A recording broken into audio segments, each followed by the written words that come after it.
नमस्कार मित्रांनो, बोका स्टोरी टेलरच्या आणखी एका एपिसोडमध्ये आपलं स्वागत आहे. सागर वाघ यांनी आपला सत्य अनुभव चॅनलसोबत शेअर केलेला आहे. तर चला ऐकूया. कसारा घाटामध्ये घडलेली ती घटना मी कधीही विसरू शकत नाही. मला ड्रायव्हिंग करण्याची खूप आवड होती. खास करून नाईट ड्रायव्हिंग करण्याची मला फार हौस होती.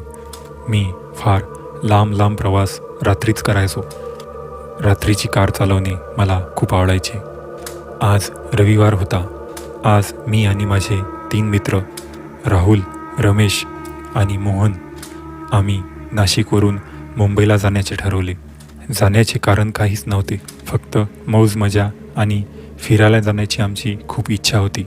पण ऑफिसच्या कामातून वेळच मिळत नसे, म्हणून आज सुट्टीच्या दिवशी आम्ही जाण्याचे ठरवले. सर्व तयारी करून आम्ही नाशिकवरून मुंबईकडे निघालो. बाहेर कडाक्याची थंडी होती. बघताच सर्वीकडे काळोख पसरला आणि कारमधील हीटर ऑन करून आम्ही मजा मस्ती करत प्रवास करू लागलो. गाण्यांचा वॉल्यूम फुल होता. सर्व काही व्यवस्थित चाललं होतं. कारही सर्व्हिस केल्यानंतर फार स्मूथ चालत होती आणि मी माझ्या ड्रायव्हिंगचा आनंद घेत होतो. काही तासातच कसारा घाट लागला आणि कसारा घाटातील भयावह किस्स्यांवर आम्ही चर्चा करू लागलो. अरे गड्यांनो, भूत वगैरे काही नसते. कसारा घाटातील सर्व ह्या अफवा आहेत. मोहन म्हणाला. अरे मोहन, तुला काय माहीत, इथं खूप साऱ्या घटना घडलेल्या आहेत. चल रे, तसं काही नसतं. अशा गप्पा करत करत आम्ही कसारा घाटातून प्रवास करू लागलो. घाटातील वळणे बघून मी स्लो ड्रायव्हिंग करू लागलो. दूरपर्यंत कोणतेही वाहन नव्हते. मी कारचे काच खाली केले. काच खाली करताच थंडगार हवा आतमध्ये शिरली, म्हणून मी काच पुन्हा वर करून घेतली. काही अंतर चालून कार आवाज करू लागली आणि झटके मारू लागली. मी विचारात पडलो. कारची तर आता सर्व्हिसिंग केली होती, आता कारला काय झालं असेल. कार खूप झटके मारायला लागली आणि झटके मारून कार बंद पडली. मला आश्चर्य वाटत होते. कार आता सर्व्हिस केली आणि खूप छान चालत होती. इथे कारला अचानक काय झाले. मी कशी तरी कार रस्त्याच्या कडेला लावली. रमेश खूप घाबरट होता, म्हणून तो खूप घाबरायला लागला. सर्वीकडे दाट काळोख. दूरपर्यंत कोणतीही वस्ती, कोणतेही घर किंवा कोणतेही वाहन रस्त्यावर दिसत नव्हते. आता कसं करायचं, इथून कसं निघायचं, आम्ही विचार करू लागलो आणि आम्ही रस्त्यावर दुसऱ्या गाड्यांची वाट बघू लागलो. रमेश खूप घाबरलेला होता. मी सांगितलं होतं तुम्हाला, या रस्त्यावर खूप घटना घडलेल्या आहेत. तुम्ही सिरियसली घेतलं नाही. बघा आता काय झालं. अरे रमेश, तू का घाबरतं एवढा? काही नाही होत. आम्ही चौघे कारच्या खाली उतरलो. आम्ही गरम जॉकेट घातलेले होते, तरीही थंडी वाजत होती, म्हणून आम्ही रस्त्याच्या कडेला शेकोटी पेटवली आणि चौघेही तिथे हात शेकत इतर गाड्यांची वाट बघू लागलो. मी कारचे बोनट उघडून काय फॉल्ट झाला ते शोधू लागलो, पण मला काहीही सुचत नव्हते. कार का बंद पडली हे माहीतच पडत नव्हते. जवळपास अर्धा तास आम्ही शेकोटीजवळ बसून गाड्यांची वाट बघत होतो, पण एकही गाडी रस्त्यावर किंवा घाटात दिसत नव्हती. तितक्यात आम्हाला एका कुत्र्याचा भुंकण्याचा आवाज आला. तो आमच्या बाजूलाच उभा होता, पण तो कुत्रा विचित्र पद्धतीने भुंकत होता आणि रडतही होता. आम्ही त्याला बघितले. रमेश तर त्याला बघून खूप घाबरला. तो कुत्रा विचित्र पद्धतीने त्याच्या जाग्यावर गोल फिरत होता आणि खूप जोरात भुंकत होता. हे बघून आम्हालाही थोडी भीती वाटायला लागली आणि बघताच तो कुत्रा तिथून पळून गेला. आम्ही शेकोटीजवळ गप्पा करू लागलो. आता थोडी भीती आम्हालाही वाटू लागली, कारण वेळ खूप झाली होती. तितक्यात मोहनच्या पाठीवर कोणीतरी मागून हात ठेवला आणि मोहन जोरात ओरडला. कोण होतं मागे? आम्ही बोललो, कोणीच नव्हतं तुझ्या मागे. काय झालं तुला? माझ्या खांद्यावर कोणीतरी हात ठेवला. काय मोहन, मस्करी करतोयस? ही वेळ नाही मस्करी करायची.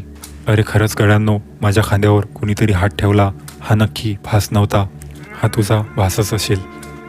त्याकडे दुर्लक्ष करून आम्ही पुन्हा विचार करू लागलो. आम्हाला भूकही लागली होती, म्हणून आम्ही कारमधून जेवण काढले. जेवणात मटण, अंडी आणि चिकन बिर्याणी होती.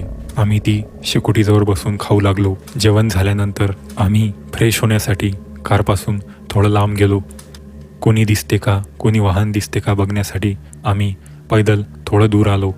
तितक्यात आम्हाला तिथं असं काही दिसलं जे बघून आमचे सर्वांचे हातपाय थंडेगार पडले आणि आमच्या पायाला मुंग्या आल्या. आम्ही सगळे थरथर कापू लागलो आणि रडू लागलो. रस्त्याच्या खाली एक सावली होती, एक अशी पांढरी सावली जिचा चेहरा आणि शरीर स्पष्ट दिसत नव्हते, पण तिची आकृती स्पष्ट दिसत होती. ती सावली हळूहळू आमच्याकडे वळत होती आणि विचित्र प्रकारे रडत होती. अशा आवाज करत ती आमच्या मागे धावू लागली आणि आम्ही सर्व तिथून पळत सुटलो. पडता पडता रमेशचा पाय सटकला. आम्ही कसं तरी त्याला उचलून कारजवळ आणलं. आम्ही चौघंही कारमध्ये बसलो आणि मी कार स्टार्ट करण्याचा प्रयत्न करू लागलो. ती सावली कारच्या समोर येऊन उभी राहिली आणि जोरजोरात रडू लागली आणि कल्ला करू लागली. हा सर्व प्रकार बघून आम्हाला काही सुचेना. मला हातपाय हलवणेही अवघड झाले होते. ती कारच्या बोनटवर डोकं पटकू लागली. ती सावली होती एका विचित्र धुरासारखी. ती पांढरी दिसत होती आणि काळेशार तिचे डोळे आमच्या अंगाला मुंग्या आणत होते. ती कारच्या काचांवर हात मारू लागली. तिची पांढरी साडी हवेत दूरपर्यंत पसरत होती. हा सर्व प्रकार बघून आम्ही सुन्न पडलो. रमेश बेशुद्ध पडला. मोहननी त्याच्या तोंडावर पाणी मारून त्याला उठवले. कार अजूनही स्टार्ट होत नव्हती. मी प्रयत्न करतच होतो. तितक्यात मी बघितले कारमध्ये लटकलेली हनुमानजीची मूर्ती जोरजोरात हलू लागली. मी हनुमानजींना प्रार्थना केली आणि पुन्हा एकदा कार स्टार्ट करण्याचा प्रयत्न केला आणि आश्चर्य की कार लगेच स्टार्ट झाली. मी क्लच सोडला आणि खूप जोरात तिथून कार काढली. घाटाच्या भयावह वळणातून इतक्या स्पीडमध्ये कार चालवणे अवघड होते, तरीही मी खूप जोरामध्ये कार घेऊन तिथून निघण्याचा प्रयत्न केला. ती सावली कारच्या वेगाने आमच्या बाजूला पडू लागली आणि विचित्र आवाज काढू लागली. काही अंतरावर तिची हद्द संपली आणि ती रडत रडत मागच्या दिशेने चालली गेली. हा सर्व प्रकार बघून मला काहीही सुचत नव्हते. कसे तरी काही अंतरावर जाऊन एका ढाब्यावर मी कार थांबवली आणि सर्व त्या ढाब्यावर जाऊन थांबलो. आमच्यासोबत काय घडले हे सर्व आम्ही ढाब्याच्या मालकाला सांगितले आणि तो म्हणाला, तुम्हाला हनुमानजीनेच वाचवले आहे. ती सावली खूप जणांना दिसली आहे, पण ज्यांना पण दिसली आहे ते त्या घाटातून वापस आलेले नाहीत. तुम्ही नशीबवान आहात. हे ऐकून मी हनुमानजींना प्रणाम केले आणि थँक्यू म्हटले. मित्रांनो, जर तुम्हाला ही कथा आवडली असेल तर बोका स्टोरी टेलर चॅनलला सबस्क्राईब करा आणि बेल आयकॉन प्रेस करा. तर भेटूया आणखी एका एपिसोडमध्ये.